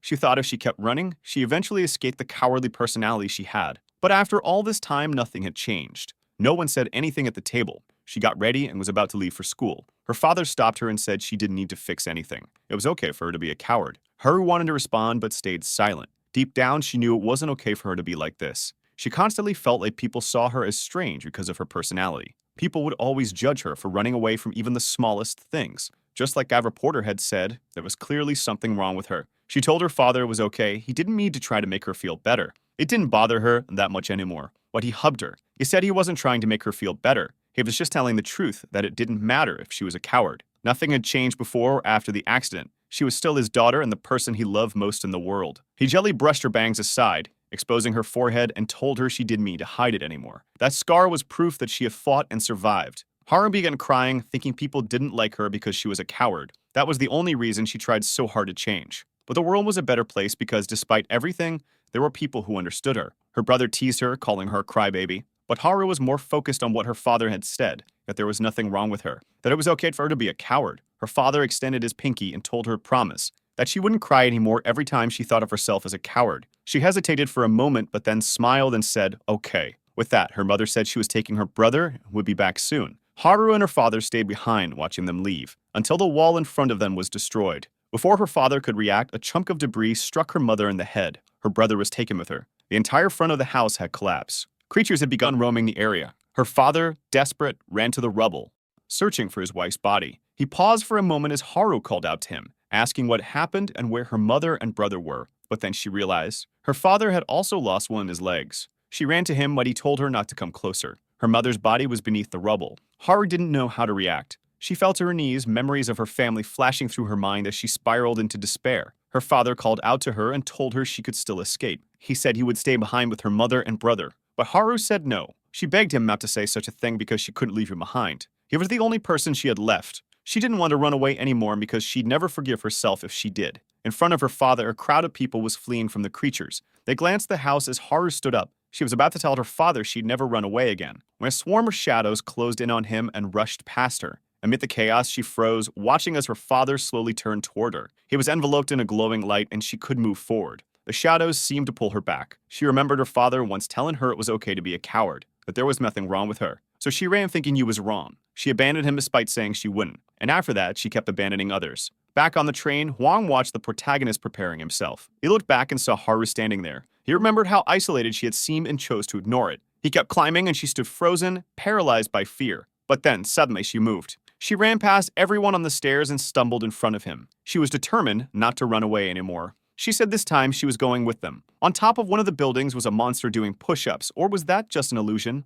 Meanwhile, the group sneaked through the buildings. Slowly, they advanced, following the protagonist's signals. After some time, he turned around and told them they could talk there. It was safe. The woman immediately commented that she thought her heart was going to explode. Glasses guy said he was certain that, at this rate, they were all going to get eaten. He turned to Haru and asked how the map was coming along. At that moment, we flashed back to see the protagonist earlier handing her a piece of paper, explaining that they needed to make a map. He said it was just as important as finding food because it was the only way to plan ahead for where resources were located. Since it was so important, Haru had been enthusiastic about the task, saying she handled it, especially because she knew the neighborhood well. Now, however, she admitted that while she was confident at first with the city so chaotic, her prior knowledge wasn't helping much. The streets that were once easy to navigate were now completely destroyed and nonsensical. They gathered everything they collected, but everyone felt that after all that walking, they hadn't managed to get enough. Most of the food was already spoiled. It was summer, scorching hot, and the city had been without power for 9 days. The glasses guy pointed out that they all knew what they needed to do.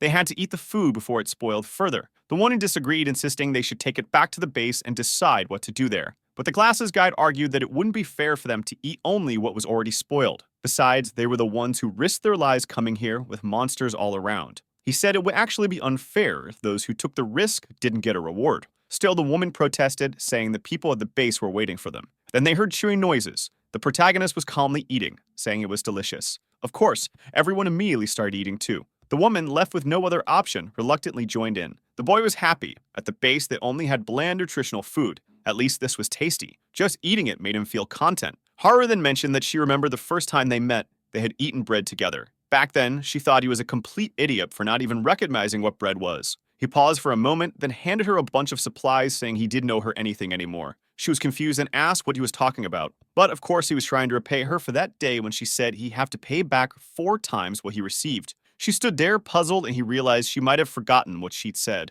Or maybe, from the beginning, she never intended to get paid back. He thought to himself that she must enjoy losing and called her stupid. Naturally, she snapped back, asking who he thought he was to say something like that. Later, they continued walking. Before all this, the protagonist had warned them about the most important rule of moving on the surface. Don't get discovered by the creatures. If anyone was spotted, they have to fight, and before they could take down the first monster, more would already arrive. If that happened, they'd eventually be surrounded by an endless swarm. While recalling this, he noticed something approaching from the rooftop. A creature descended, casting a shadow in front of him. As soon as he saw the shadow, he knew what was coming. The plan to stay undetected had failed. He looked back as the creature landed between them. Everyone panicked, and Haru started trembling. Immediately, he told them to split up and run. Haru was the first to pass him, bolting from the spot. This was his plan to increase the chances that at least one of them would survive. But then, suddenly, a hand stopped her. He had grabbed her arm and told her to wait. He observed the creature. It didn't seem to have noticed them yet. The monster wasn't reacting at all. The glasses guy, shaking, tried to back away. But he accidentally stepped on something, and the creature leaped toward him.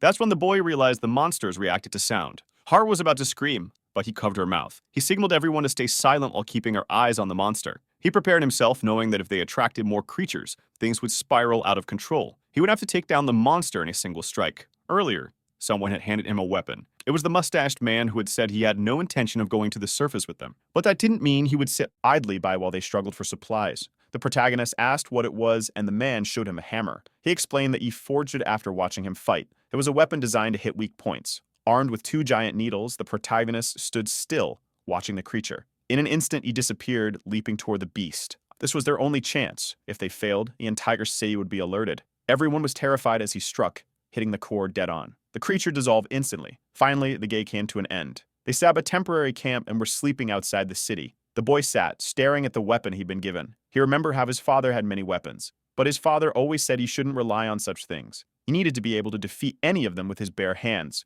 The boy had once asked his father if he meant the humans on the surface. The stern man fell silent before eventually replying yes. Weapons didn't suit people like them, his father had said, and soon he would understand. But the boy only grew more confused. His father had told him he'd understand, but he couldn't imagine killing these monsters without using a weapon. And what was stranger still was that his father had never spoken about these creatures. Maybe it was because he never believed in their existence either. After all, he didn't even believe in the apocalypse. But little by little, the boy began to piece things together. Why he had to go through such inexplicable training. Each one of those preparations was to teach him how to fight, how to survive against these monsters. But there was still something that didn't make sense to him. His father had said he had no intention of ever letting him out of the basement. So if that was true, why train him to survive on the surface? Which part of the story was a lie? Did his father really never plan to send him to the surface? He remembered the moment his father had panicked. He was certain that wasn't an act, and aside from his mother's death, his father rarely lied. If he truly didn't intend for him to go to the surface, then the training must have been to ensure he'd survive if it ever happened.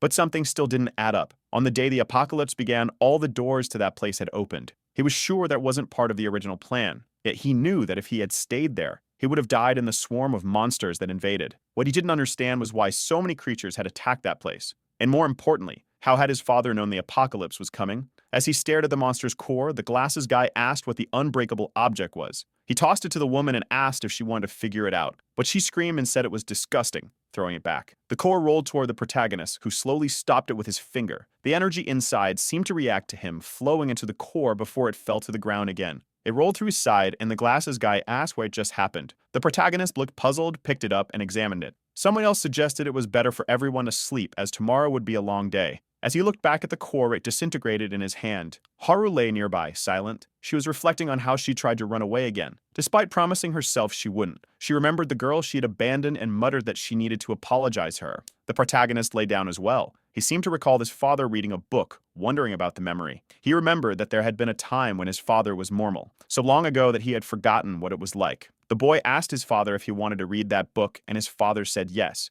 It was a story from his homeland, a tale of a hero whose name. But his father's image faded, and the boy woke up to find Haru near him. Actually far too close, or was she doing? But don't get too excited.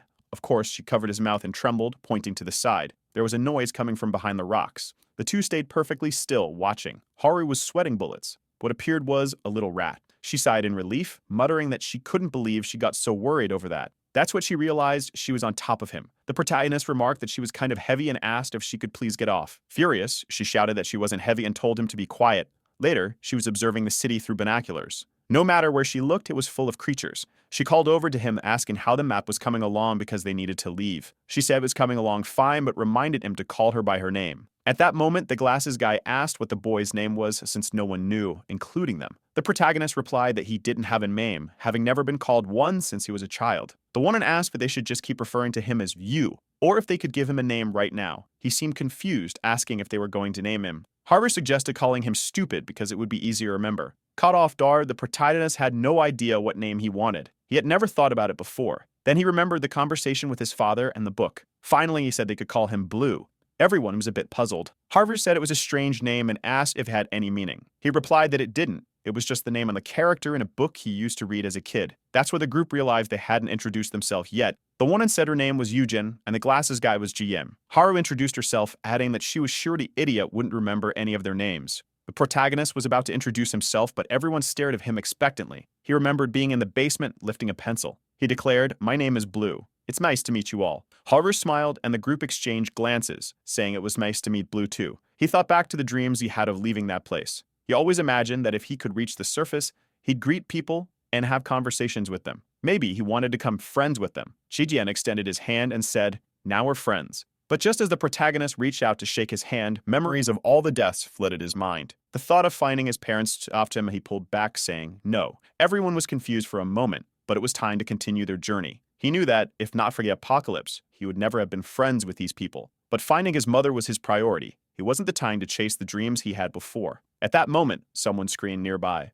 Ahead of them, a man was trying to defend himself from a creature. The monster A massive beast with gnashing teeth was attempting to eat him. Yujin started to move forward, but the protagonist stopped her and asked what she was thinking. Embarrassed, she said they should help the man. Otherwise, he'd die. The protagonist firmly replied, no. He explained that if they could hear the man's screams, so could the monsters. Yujin insisted they still had time to save him before something worse happened, but the protagonist reminded her of what he had said before they came to the surface. She had promised to follow his orders. Yujin hesitated, unsure of what to do. Suddenly, she darted toward the man. The protagonist shouted that she was an idiot. She grabbed a branch and stabbed the monster in the back, throwing it to the ground, where it rolled away. The man, shocked to see it at people, stammered. Yujin told him to calm down and stay quiet so they could lead him to safety. But the man yelled, warning her to look behind her. Just as the monster lunged for her head, the protagonists saved the day again. The man was stunned, asking how he had done it. But Blue ignored him and turned to Yujin, asking if she realized what she had just done. She had put everyone in danger. They quickly discovered the man had broken legs, complicating things further. The protagonist knew the man would be of no use to them. Then he started hearing sounds. Creatures were closing in from all sides. He told the man that they couldn't help him anymore. They had already risked too much saving him from the monster. He then turned to Yujin and said if she truly wanted to help this man, he didn't care. But if that was the case, she wasn't to follow them anymore. He reminded her that she had promised to obey him to stay on the surface. She again agreed, saying the boy was right. It wasn't the time to worry about others. They had to remember the people waiting for them back at the base. Yujin paused for a moment before finally agreeing. Fine, she said. I'll obey you. But the protagonist looked startled. Command she had saved spoke up, asking who gave them permission to leave him there. He demanded they stop joking around. It was obvious he would die if abandoned. He argued that leaving him there was worse than murder, was the same as killing him. The protagonist, in the way, told him to shut up. Suddenly, something started approaching. The man, desperate, drew even more attention. Everyone seemed surrounded. Amid the chaos, the protagonist took a moment to breathe. Haruo asked what they were going to do as monsters were closing in from all directions. He said the worst hadn't happened yet. They still had time to escape before being cornered. They knew at least the pack they came from was free of monsters. All they had to do was retrace their steps. But then the man lit a lighter. Everyone asked what he was doing. He pointed to a nearby smoking hazard sign. She again shouted, asking if he realized that would attract the monsters. The man calmly replied that he knew exactly what it would do. After all, he had accidentally destroyed the last base he was at. The boy demanded to know why he was doing this. The man lit the lighter, releasing smoke, and said he just wanted one last smoke before he died. Monsters began rushing in from every direction. Blue yelled for everyone to run. The man on the ground was the first to die. Two creatures charged at the protagonist, who pulled out his knives.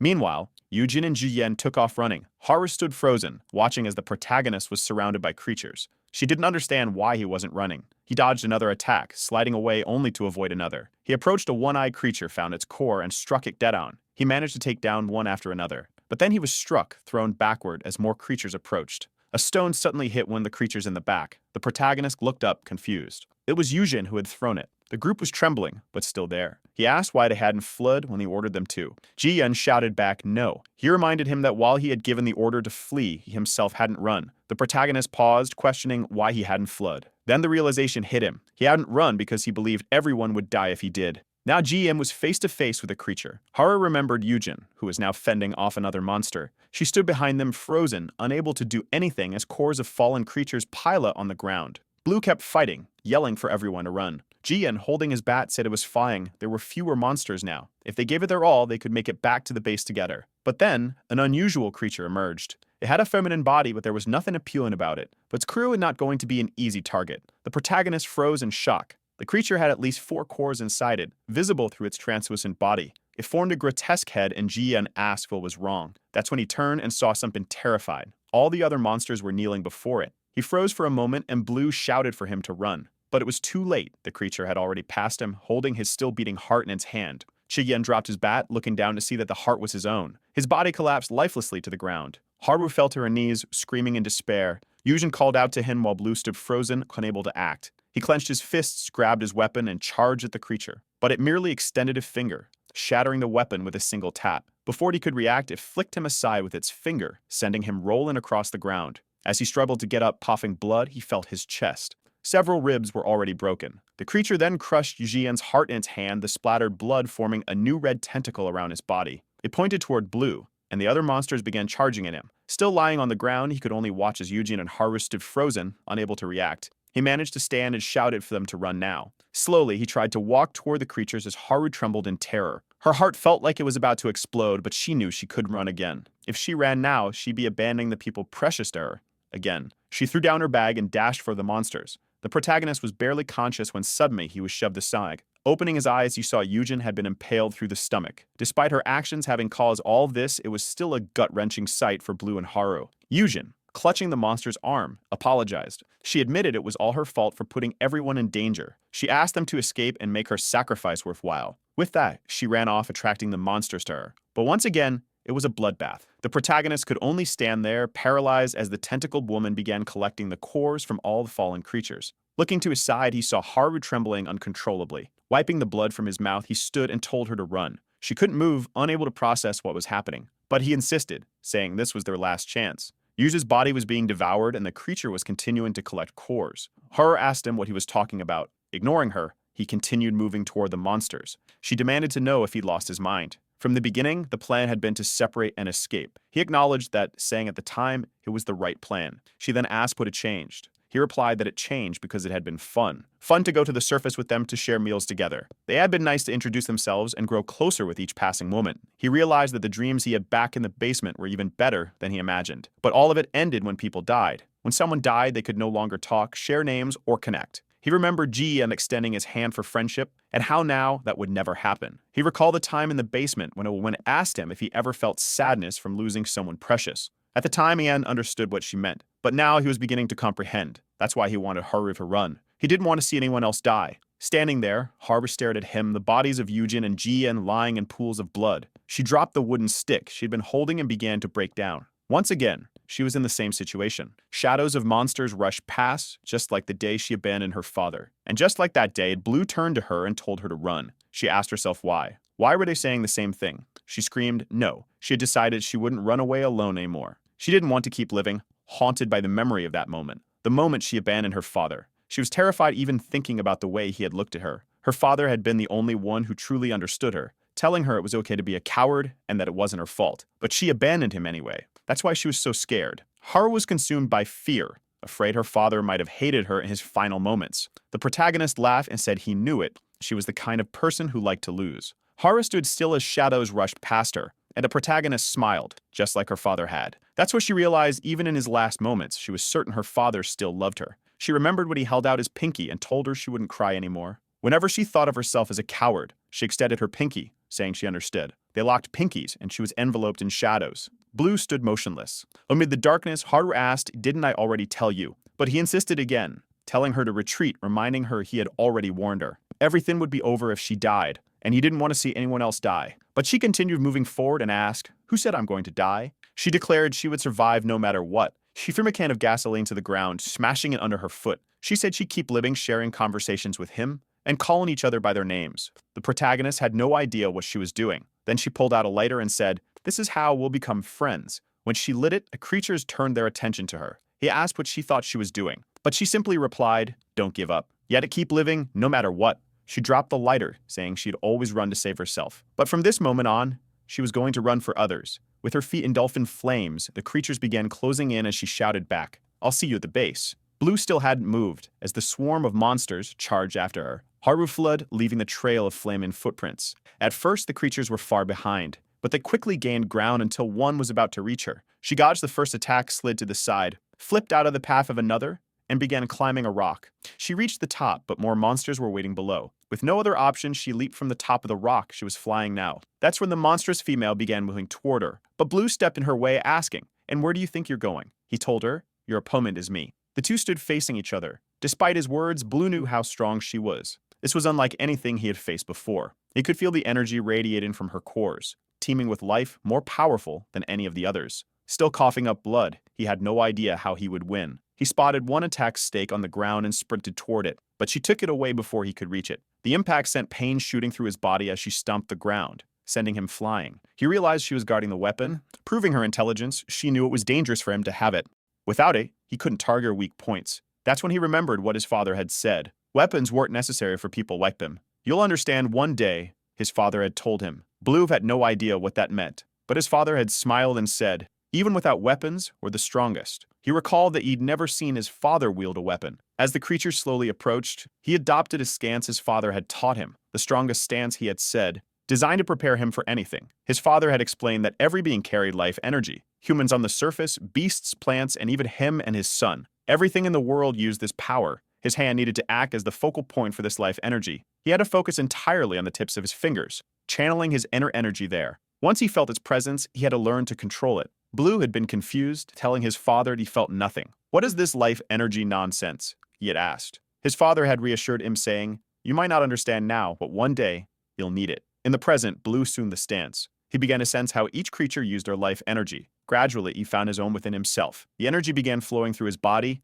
and he remembered his father's words. "When this happens, the power is yours." Blue felt a strange, warm sensation, as if his entire body were on fire. He recalled asking his father what would change when he used his power. His father had answered, "You'll be able to move just a little. A tiny bit, almost like how I move." The female monster was now right behind him. Suddenly, he turned, delivering a punch directly into her arm and abdomen. Blue's punch struck deep into the creature, sending it hurtling backward. The monster was dragged along the ground, trembling. Even though it had no eyes, it was clear that the damn thing was surprised. The protagonist was finally able to see every movement of the creature. His body was now fast enough to react to all of it. Even the slightest movement of a rock nearby was noticeable. It felt as if everything around them had slowed down. The problem was that it hurt like hell. His entire body felt like it was burning, and his blood vessels were on fire. But at least now he was sure. He could fight her head-on. The creature prepared itself and charged at him again. Blue focused once more and managed to dodge the kick. But he quickly realized there was another one following right after. He tried to block it with his arm, but she grabbed him instead. She swung him through the air and threw him far away.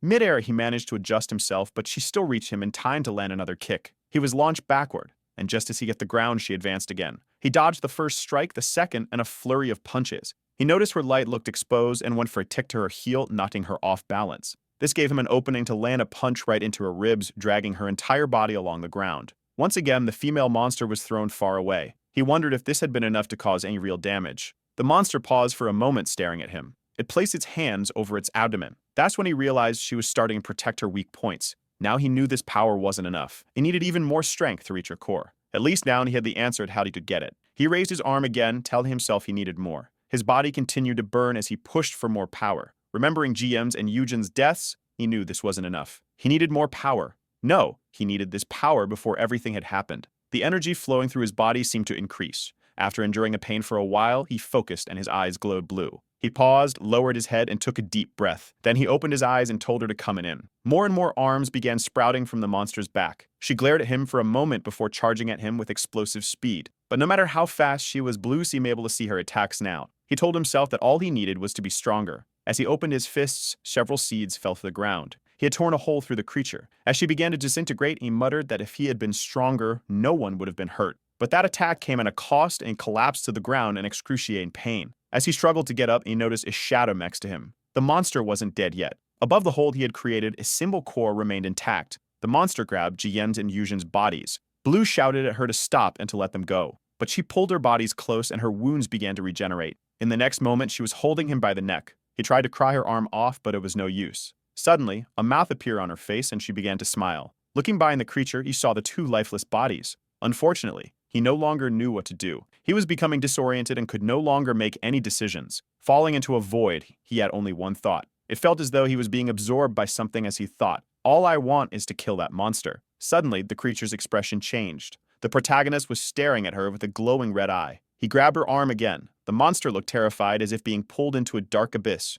She couldn't free herself as he continued crushing her arm. Finally, she pulled away, leading behind a stump where her arm had been. He destroyed the remaining pieces of her hand. While the monster made strange noises, he stood there staring her down. Slowly, it seemed as though he was descending further into darkness. The monster, unable to take it, threw herself at him. The scene shifted to another part of the city. Someone was looking at a map saying they were almost at the marked location. It was the group from the train, and the Mohawk guy asked if they were sure, because at this rate, the sun would be setting soon. That's when the lazy girl called out to everyone, saying she found the boy. The glasses guy carried him over his shoulder, grateful that he was alive. Unfortunately, Blue was unconscious. But then the Mohawk guy asked what happened there. Looking ahead, they saw a massive crater in front of them. Later, on the way back, the Mohawk guy told the lazy girl to drop some of the bags. She refused, saying she'd eat a ton as soon as they got back. He agreed to carry some for her, but as soon as he picked them up, he tossed them away. She asked what he thought he was doing, and he told her she didn't need to thank him. The glasses guy told everyone to calm down, otherwise they'd get caught.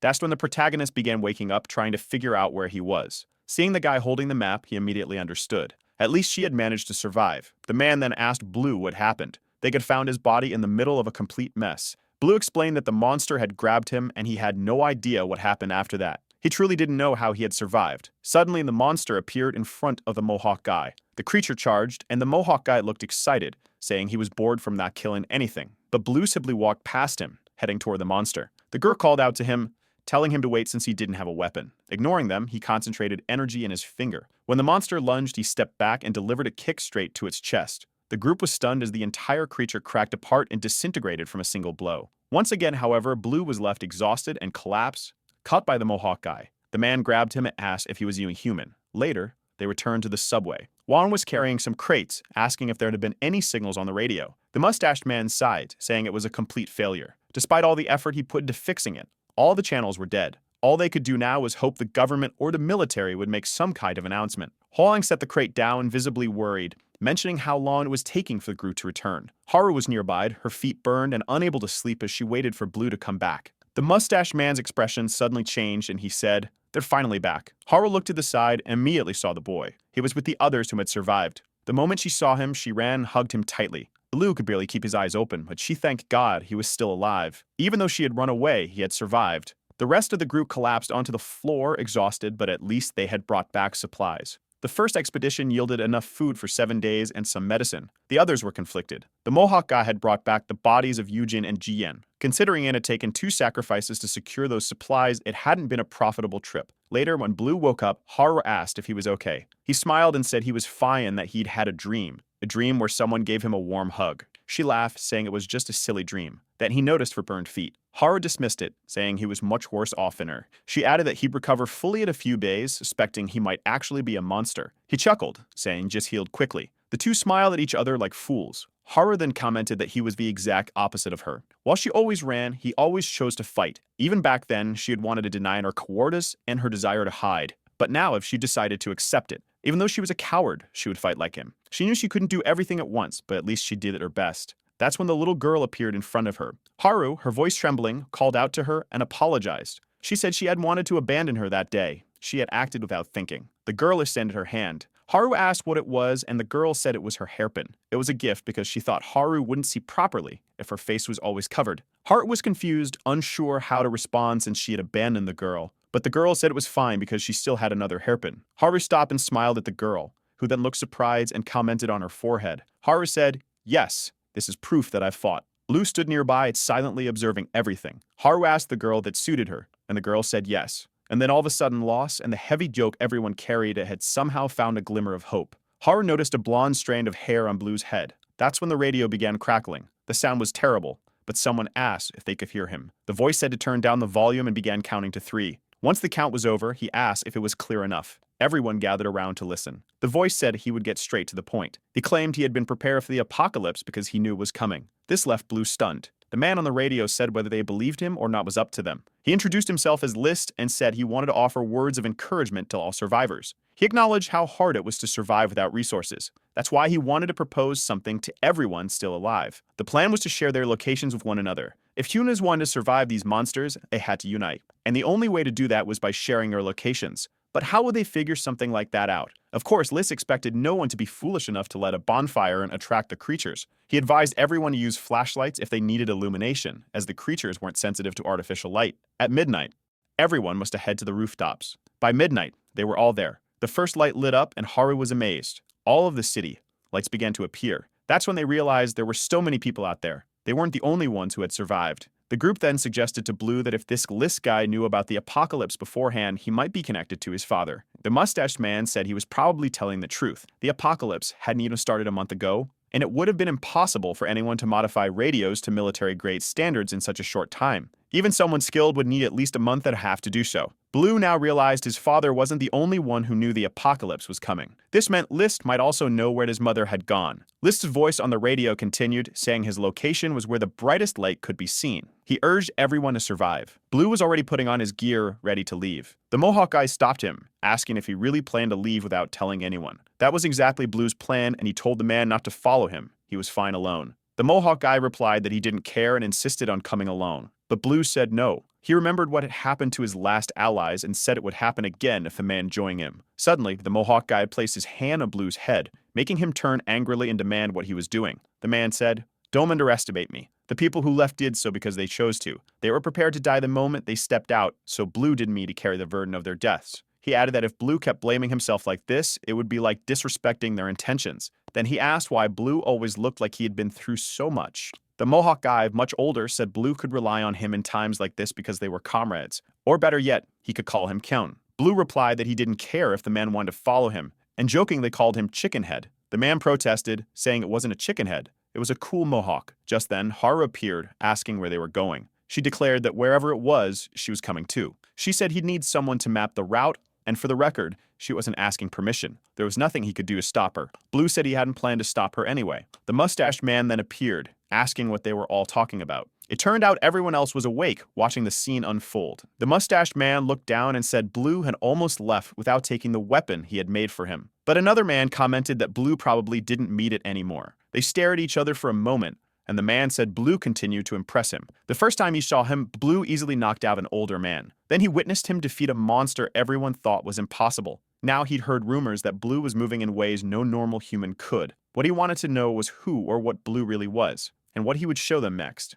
Later, the Mohawk guy asked if all he had to do was make a certain gesture to become as strong as Blue. He punched a wall, immediately regretting it, and accused Blue of lying. But Blue assured him it was real. He just didn't fully understand how it worked. He explained that you had to sense a life force. The group asked what that even meant. He explained it was energy within the body, but no one seemed to grasp it. Blue wondered how he had managed to feel the life force back then. That's when he heard a sound. He told everyone to stop, there was something nearby. Haru, frightened, asked if it was a monster, whether they should run. But Blue knew it wasn't a monster. That kind of presence could only belong to a human. A woman emerged, asking for help, saying she had been running from creatures after her family had been crushed by monsters. She begged them to save her, promising to grant them a wish, anything they wanted. The Mohawk guy, obviously intrigued, asked anything. Embarrassed, the woman confirmed. He paused, thought for a moment, and said he already knew what to ask for. Turning to the group with a smirk, he told them to leave a like on this video that helps Mamoru make more juicy content for his viewers, activate the cheaty little bell, and I'm out.